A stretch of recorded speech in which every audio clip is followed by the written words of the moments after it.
Então, vinculamos ao envelhecimento, e aí não cabe a gente precisar, se é possível, uma idade em que a gente pode perceber que essas manifestações que começam lá no cérebro, mas que depois nós vamos perceber, né, na reação física, no movimento, nas atitudes da pessoa, como nós podemos localizar no tempo desse envelhecimento? E que idade cronológica a gente pode perceber já alguns sinais, alguns sintomas da doença de Parkinson?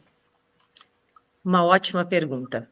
Eu acho que hoje o grande desafio para quem trabalha com doenças neurodegenerativas, seja o médico, seja o fisioterapeuta, seja, né, toda essa gama de profissionais que estão envolvidos, eu acho que essa é a grande dificuldade, né? Como o início dessa patologia é muito diferente, né, ele difere muito de pessoa para pessoa, esse é o grande desafio, né? E isso também para o familiar, né? Identificar o que é realmente um envelhecimento normal, digamos assim, fisiológico, ou não. Opa, né? Estou reparando alguma coisa estranha, eu acho que não é tão normal assim. Então, isso é muito difícil para os profissionais da saúde e muito mais ainda para essa rede social, para os familiares, então, para todas as pessoas envolvidas com esse indivíduo, né? E aí é que está o ponto, até onde que é um envelhecimento fisiológico, até onde que ele para, qual é o limite dele e qual é o limite do patológico. Acho que esse é o grande desafio. Antigamente, né, de novo, eu sempre friso muito isso, porque a gente está tendo muitas diferenças de 20, 30 anos atrás com agora, né? As pessoas morriam mais cedo, né? A gente não tinha essa longevidade que a gente tem hoje. Então, era muito difícil, eram muito mais raras essas doenças neurodegenerativas, né? Como a doença de Parkinson. Hoje, como as pessoas estão, né, vivendo muito mais, pode ser um dos motivos do porquê que está aparecendo. Então, até que ponto, o que faz a gente pensar? Eu sempre converso com, né, enfim, com alunos e inclusive com até pacientes e familiares, que sempre quando certo comportamento ou certa atitude compromete a qualidade de vida desse indivíduo, a gente tem que começar a ter um olhar um pouco mais cuidadoso, né?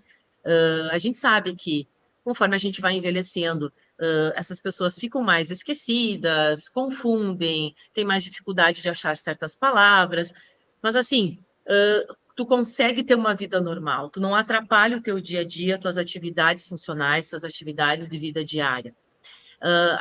Eu sempre gosto de ter esse peso, assim. Agora, a partir do momento que a pessoa começa a ter certos comportamentos que estão atrapalhando a atividade dela no dia a dia, as atividades funcionais, a gente tem que ter um olhar um pouco mais cuidadoso, né? E como essas doenças também estão acometendo pessoas mais jovens, eu acho que segue muito a gente pode seguir essa linha, né?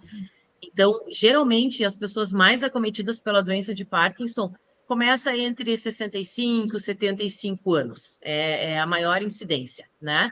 Mas eu já tive pacientes com 21 anos, 20 anos com doença de Parkinson.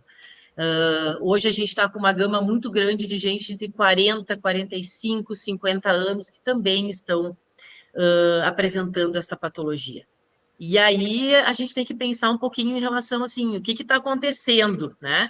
Porque entender que a doença de Parkinson acomete pessoas mais velhas é compreensível, né? A gente tem um envelhecimento, a gente tem uma morte neuronal natural, mas por que essa morte neuronal é acelerada, então, em pessoas mais jovens? O que está acontecendo?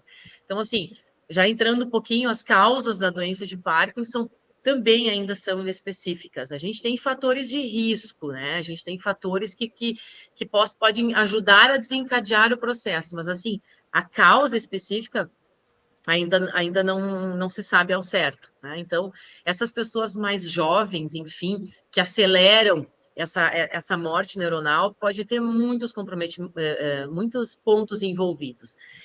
Por exemplo, eu tive esse paciente que eu atendi de 21 anos, com doença de Parkinson, a suspeita era por uso de drogas, né, desde a adolescência. Então, assim, o que aconteceu? Esse uso exagerado de drogas, enfim, acelerou essa morte neuronal, né? Agora, tem pessoas com 28, 29 anos que nunca fizeram uso dessas substâncias e que também têm a doença de Parkinson, né? E aí entra o fator genético, que é muito importante, entra muito os fatores ambientais, entram muito, assim, a exposição a certos agentes físicos e metais pesados, que também está muito associado com as doenças neurodegenerativas. Então, assim, os fatores de risco são inúmeros, né? Mas é sempre importante ter esse cuidado, né? Eu tenho um tio na família que começou com 45 anos com a doença de Parkinson. E ele já apresentou os sintomas e a gente começou em membro superior. E ele passou por muitos médicos, muitos médicos. Foi em ortopedista, por quê? Porque era uma dor no ombro, e ficou 4, 5 anos à procura de ajuda, e até que, quando eu me reencontrei com ele, que fazia muitos anos que a gente não se via, que eu comecei a ver outros comportamentos do membro superior, a gente começou a suspeitar, então, de alguma coisa muito mais voltada para a parte da neurologia do que para a parte osteomuscular. Então, sempre tem que ter esse cuidado. Ninguém está livre de começar a ter uma doença neurodegenerativa muito cedo. Então, a gente nunca pode subestimar sintomas, seja ele qual for, né? Então, assim, nunca a gente deve subestimar um sintoma. Então, esse meu tio, por exemplo, começou com uma simples dor no ombro, né? Hoje ele já tem 8, 9 anos da patologia. Então, a gente sempre tem que ter esse olhar multissistêmico, né? A gente sempre tem que ter esse olhar, não só quem é da neuro, não só quem é da parte osteomuscular, a parte osteomuscular, a gente tem que tentar entender, né, o ser humano como um todo e simplesmente indicar, orientar, né, que busque